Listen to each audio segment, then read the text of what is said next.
Hi, my name is Eusheen, and today I'm going to show you guys how to do Fillacellos. Starting off here with some 20mm tubing. I'm going to connect up with a 9.5mm blow tube to the end of this.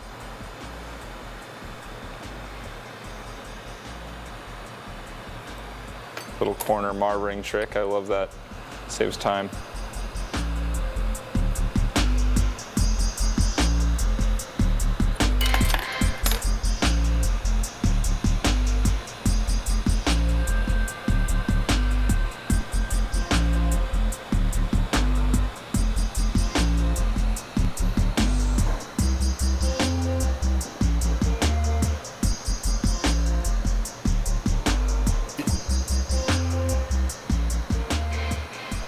Alright, got that nice and even on the connection, and I'm going to tear off about a 5-inch piece of this tubing.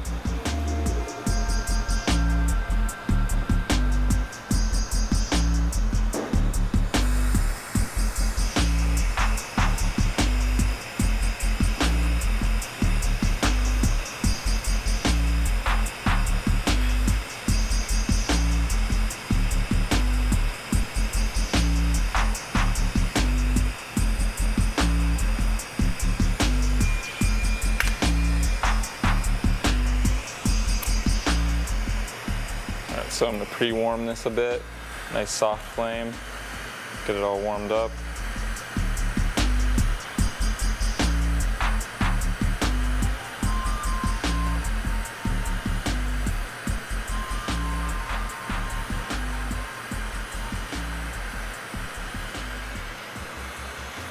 Heating up about half of the tube, just getting a nice light glow on it, so it can accept the color. Make a nice small fluffy flame,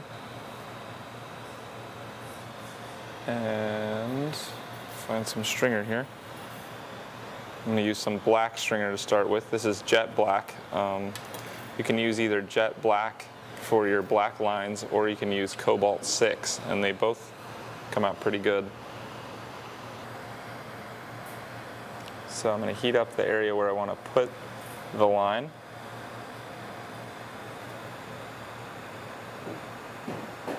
And then I heat up the stringer just a tad, and I attach the stringer, push it down. Center it, and then slowly let it fall around the tube and melt on as it falls around. You really have to keep in mind gravity really affects which way the stringer falls, so you want to try and keep this perfectly level, and if you see it tilting one side to the other, you just kind of tilt it back so that it goes straight. And just work it all the way around. I found this is the best way to get a really nice even black line.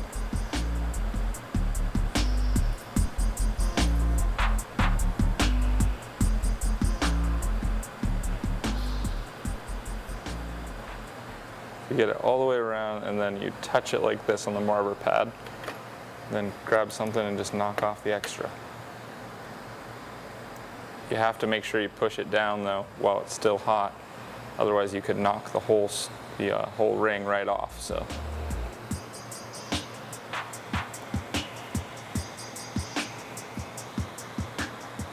And I just kind of adjusted that a bit, and now I'm going to marb this in.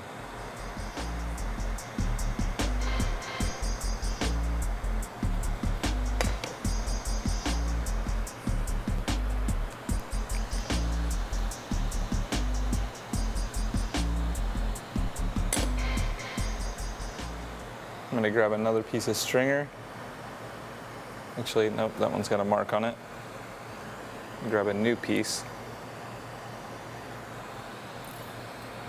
I'm really picky about which parts of a stringer I use to do this. It needs to be the right diameter and just right. I don't know, it's something you learn over time is stringer size. Everyone has their own stringer size they use for these. I've become comfortable using thinner and thinner ones as I went when I started, I used thicker lines to get the hang of them and then gradually reduced size.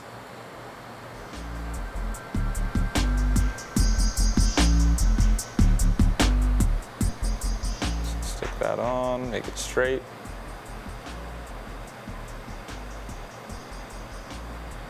Curl it around.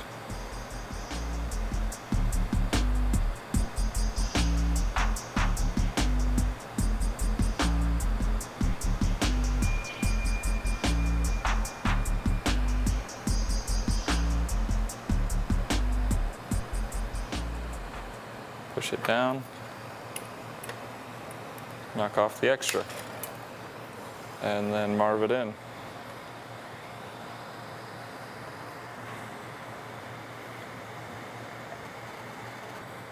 I'm going to be adding color to this, and sometimes they cool off down there, and then when you go back to reheat, a little section of stringer will just pop right off the tube. So marving them in keeps that from happening. All right, next thing I'm going to do here is put some dots. These are my guide dots. And I do 4 dots, top, bottom, side, side. And they're really small, just big enough to be markers. 1, 2, 3. That one was a little bit too big. 3, okay, and then one more.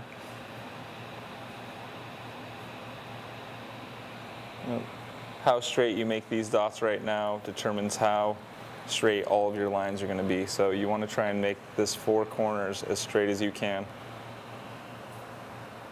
If you're having trouble keeping your hand steady, you can rest it against your marver pad or against your torch.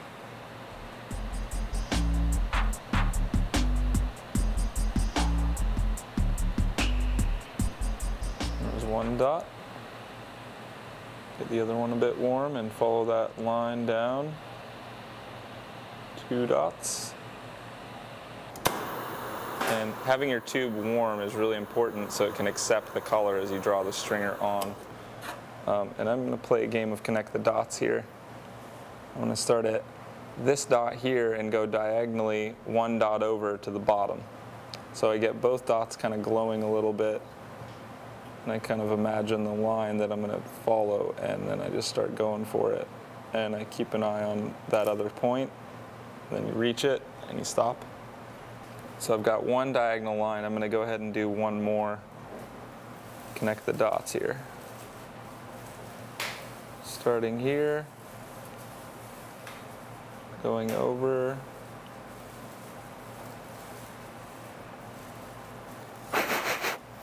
Fingers got a little warm.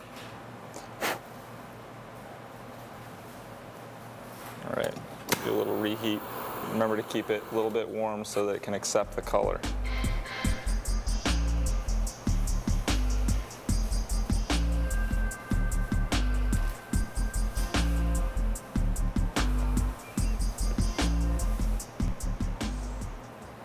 And now I'm going to add 4 more and then 4 more.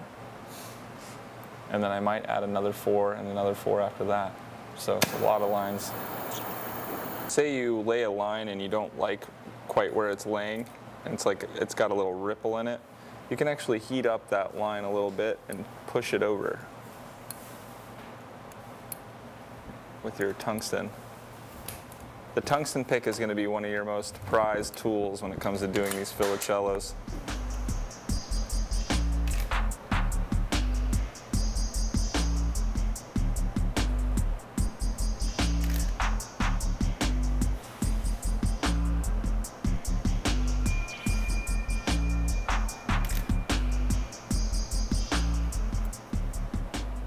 And reheat.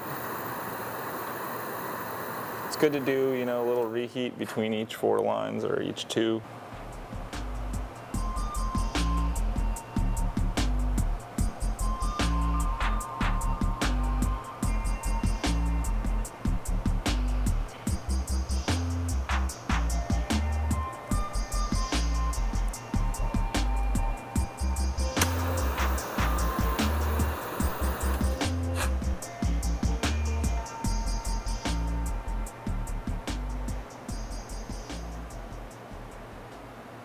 And there we go. It goes. That's sick. Yeah, I like it a lot. I couldn't even see my flame. So this is my last line on the black.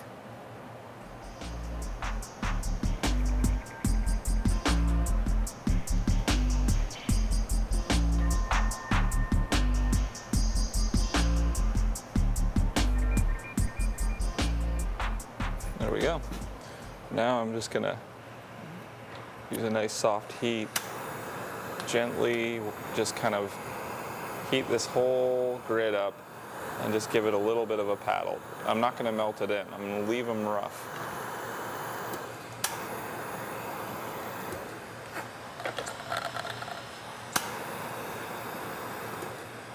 There we go. So there's the grid.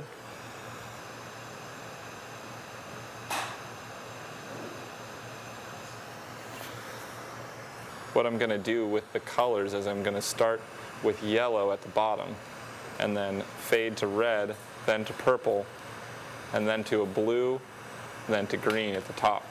And that will be where the termination is on the green.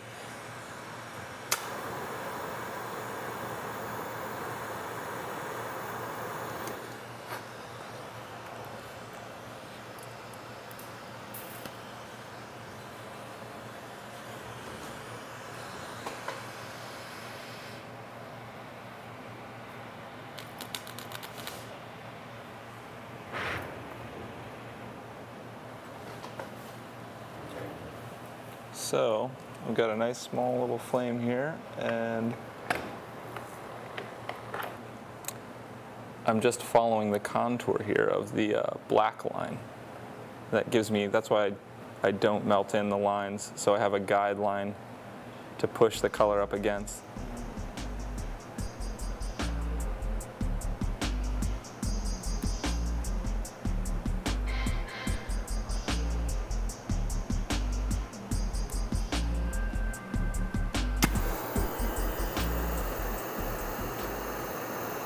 Give this a nice reheat.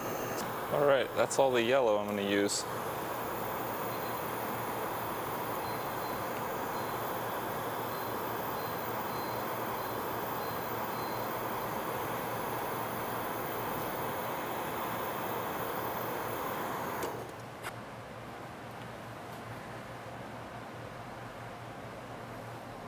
I'm going to orange.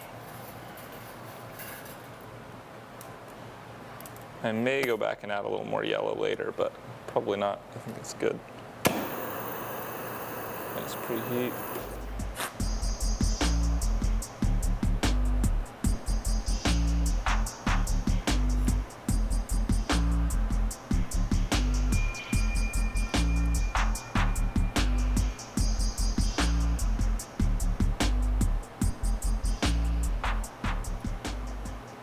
And the coloring that this color design layout, this is something that you're coming up with just off the cuff, right?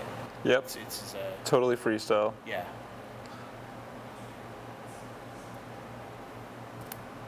What I've found is whatever you do, you just repeat it on all four sides, and you're fine.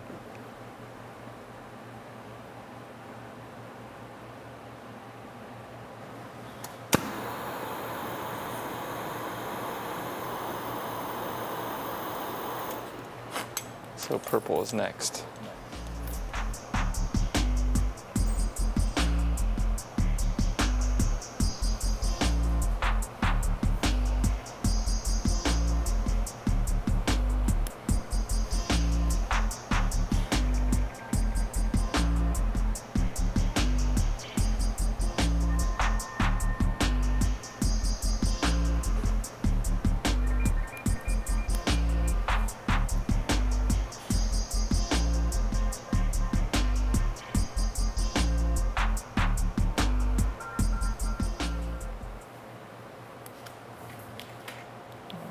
Purple there. Let's see, what else should I do purple?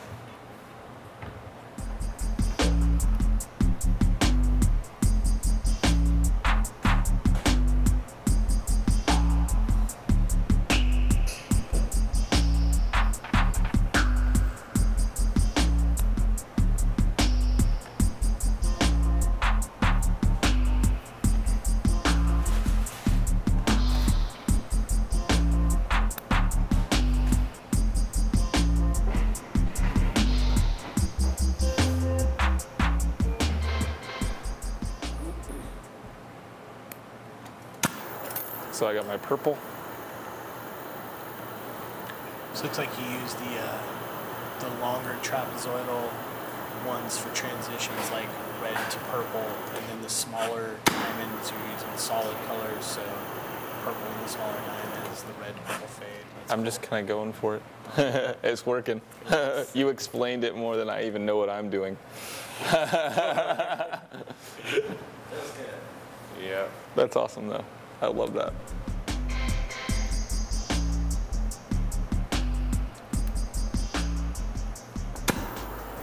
Okay, a little bit more of this. I believe this is peacock is what I'm using here. I know I've got plenty. Don't worry about it. I'm just going to lay a little bit more. Oh, these lines here.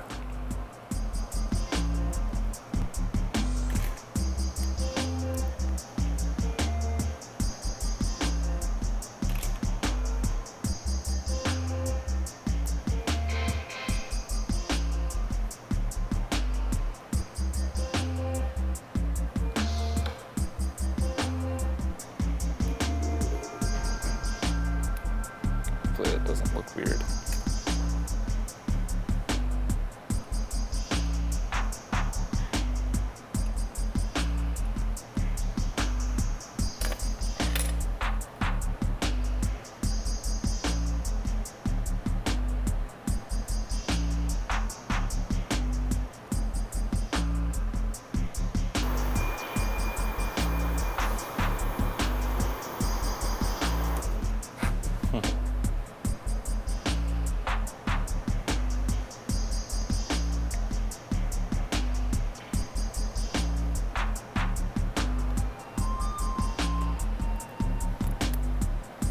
Great, done with the aqua.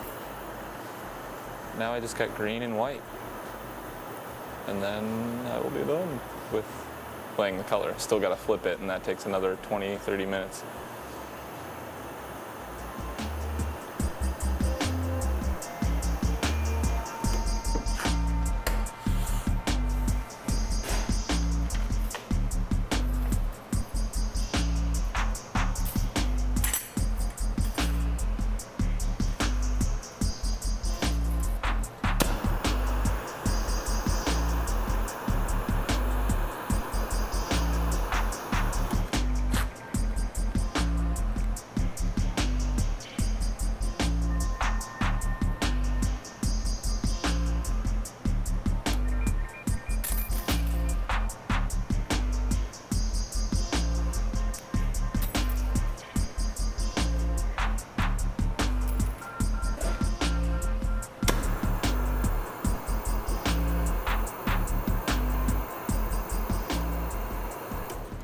All of my sections of stringer, I like to draw with them about the length of a long pencil.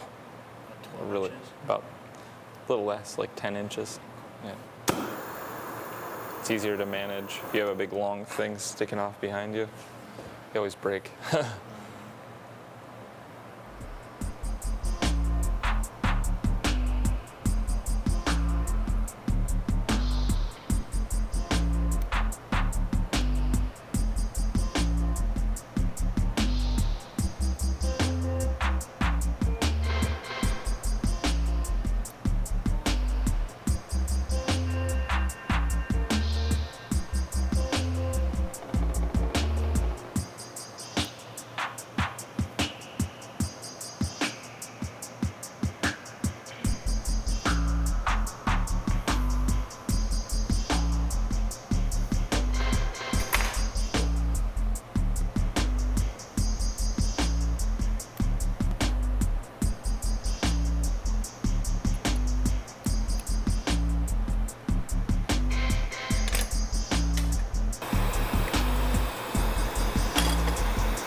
Still a little mark in there.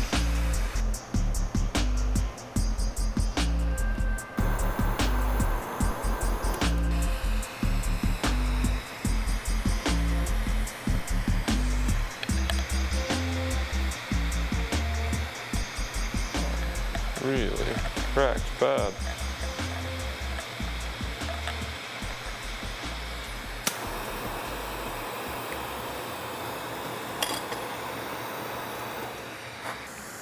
It is, it's a meditation. When I'm, alone in the shop doing these, it's just me and the torch. All right, so now I gotta melt this guy in. Turn up my oxygen a little bit. You gotta be really careful not to boil the color. Funny as it is, if you boil the color on the outside, the inside will show bubbles. So turn my oxygen up and use a nice cool flame. This keeps it from bubbling and takes longer, but everything with Fillacellos takes longer.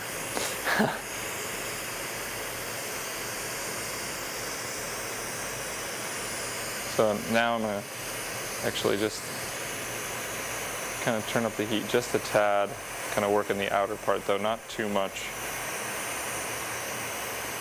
And I actually work in the outer part all the time, and I'm letting it fall back on itself. This is how I condense them. And I spin both directions. You can see it condensing. Then I give it a little puff.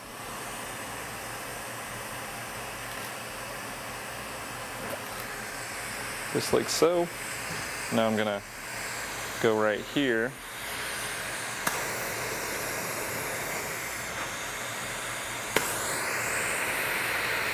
And I thicken this clear on the end right here. I kind of thicken it up. Make sure you spin both directions so you don't twist up the color. It's very important. You spend hours doing this. The last thing you would want to do is twist this pattern up. And I'm going to grab a 6mm rod here.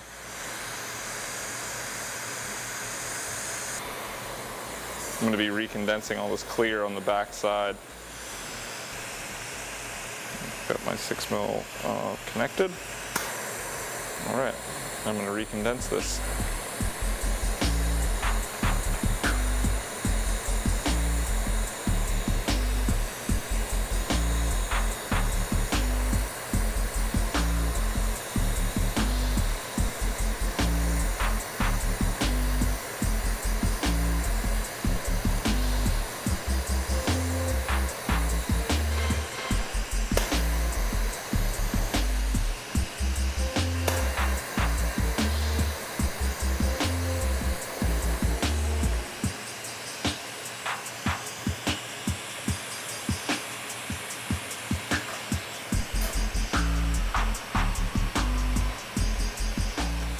Blow that out a little bit.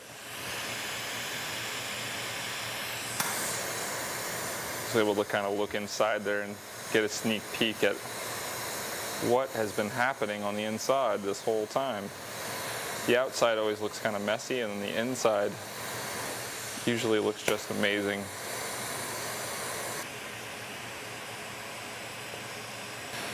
I get that nice squat shaped bubble on the back side, and now I got to do the termination. This is another part where I'm going to want to run a cooler flame so I don't bubble the color as I do the termination. You see a lot of times people get bubbles on the inside.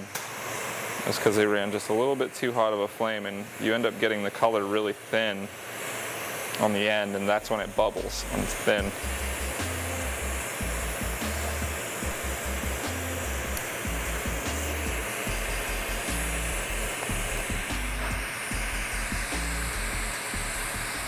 I'm going to tear some of this clear off, twisting both directions.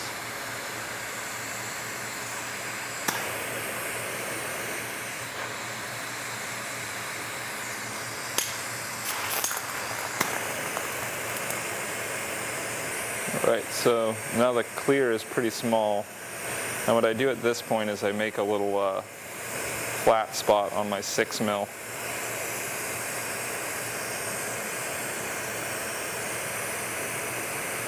Just like so. Try to make sure that it's straight.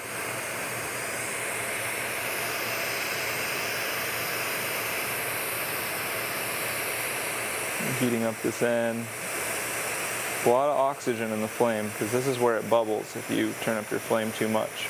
And keeping it rotating pretty fast, that also prevents bubbles. I'm going to grab it and pull straight out. This is where it bubbles right here. So I'm being really soft, working out there.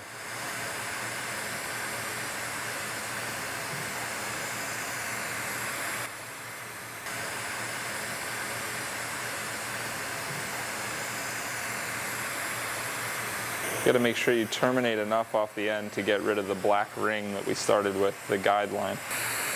Here it is. Now we have to be very careful melting in this termination. I just sit way out here. White and green are both bubbly colors.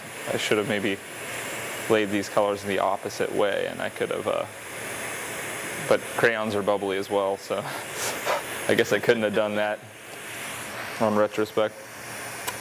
But I'm going to be able to prevent bubbles. Once you get this worked down enough, the bubbles won't happen as easily on the very tip of this.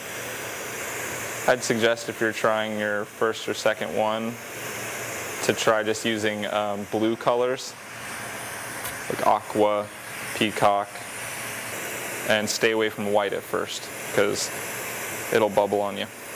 And then just get it down with those ones and then start to add the bubbly colors into your Fillacello palette as you go.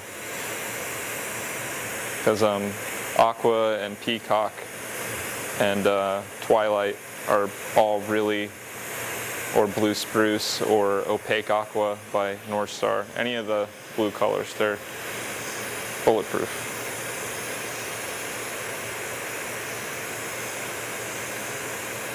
So I'm just working this down. It's starting to flatten out. One thing I like to do before I blow it out all the way is I sit here, turn up the flame, and I look inside and check for bubbles on the very tip. It's totally clean. There's no bubbles. On the termination? On the termination. I just check for them on the termination. Could you re-terminate it? Exactly. Re-terminate if you find bubbles. And then you terminate the bubbles.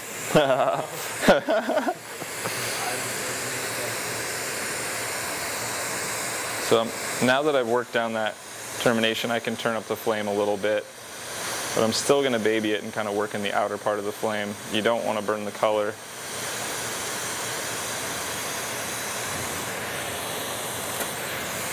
And it's just like working any other pattern onto the end of a disc. The same process.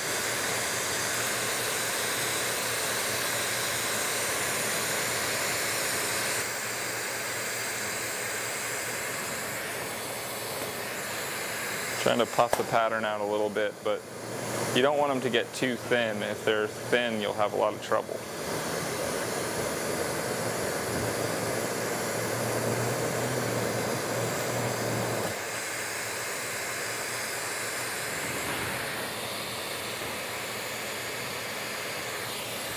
So this is the final sink right here. Drop it down just like a disc. Yep, dropping it down just like a disc, and I'm going to let it, yeah, making a disc. I'm going to let it go concave though. And I'm going to leave more than I usually would on the back side if I were making a disc.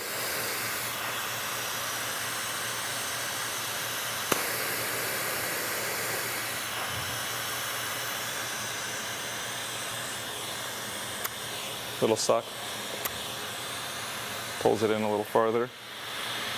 And we can get a sneak peek at the pattern right now. Here's the back side. The back side looks great. Not great. The front. Dope as can be. Yeah, and that's going to shrink down a little more too when we put it on. That is gorgeous.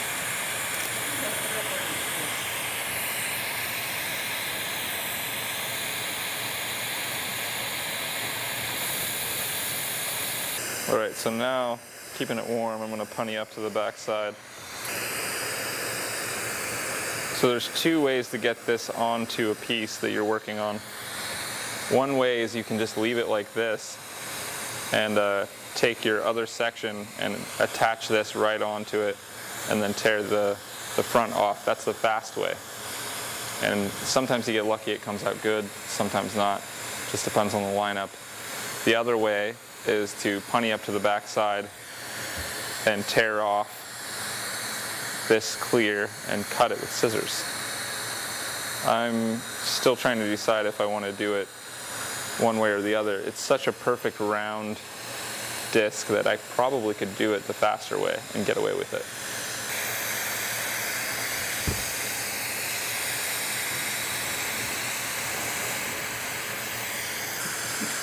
At this point, we spent so much time, right? That's the thing about it, though, is that after you spend so much time, you don't want to cut corners. Right. Really, you want to do it the real way. So, but sometimes I do them the other way, and they come out fabulous. So, but I'm going to do it the real way, so gentle punty to the back side of here. And then got to turn up my heat.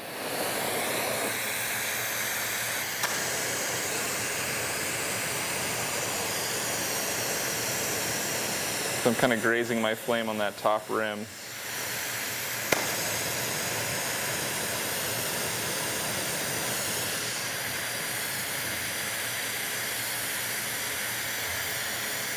And let me get it a little bit warm.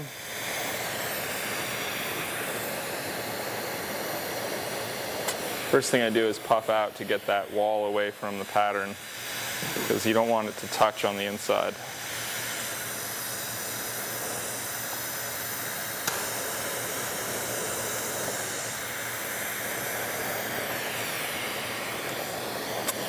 So I'm puffing it out a bit, kind of pulling this clear off bit by bit, and it's getting thinner, creating a nice thin rim. And when you get to a certain point, you can just kind of go like that. Thins all the way and it just opens up. Make sure you hold this down when you flare it open. You kind of rotate back and forth and it spins right out.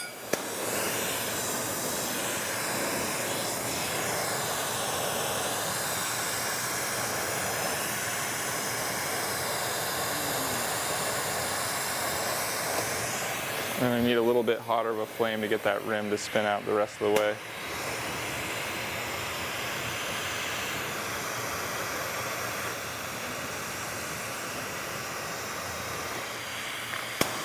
And it's a fast rotation to get it to come off of there. And that's good enough. I'm going to cut it off now with the shears, the snippers.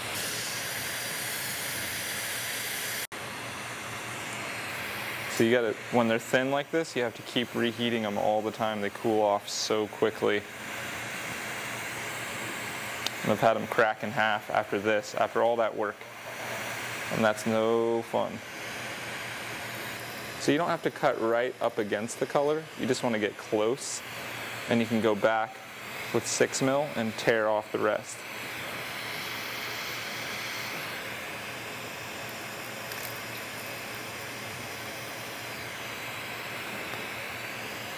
And always remember to go back and reheat both sides. So I'm going to heat the back side here, heat the front side a little bit. Just, it's safer to do that.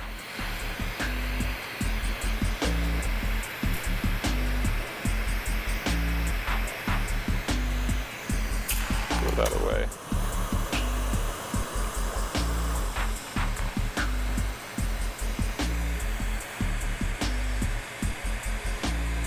Nice reheat.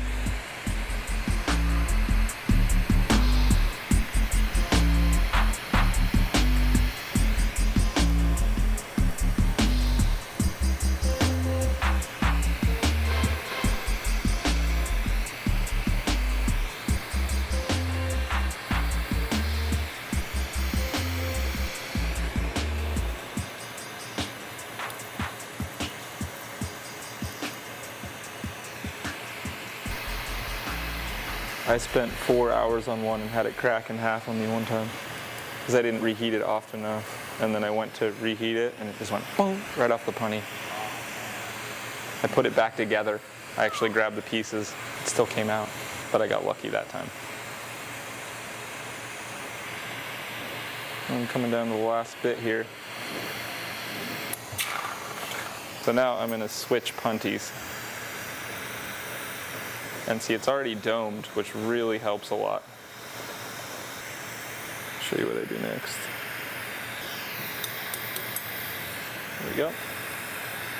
If I see a thick spot, I'll just drag it off with a piece of 6mm. See where that thick edge of clear is? I'm going to pull that off of there. Yeah, I leave a very thin layer. White? And only do a little bit of wiping and then go back to reheating a little bit. Ah, okay. Because right now is a really sensitive time. These cold welded punties on them, Yeah. mad stress. Sometimes you stick it on too good.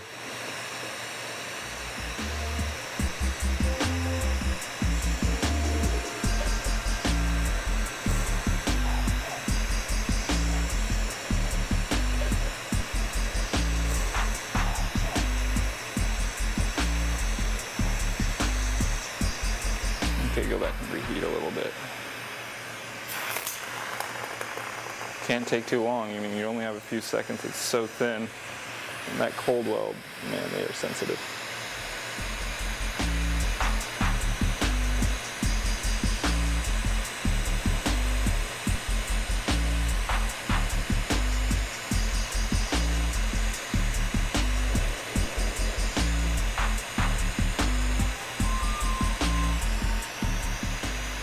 A little thicker edge of clear here. All right, so look for any really thick spots. Tear them off.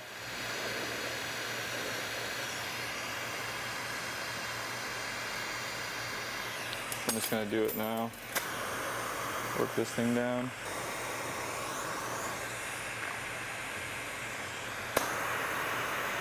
So I heat the edge and I'm just gonna kind of marve it like this.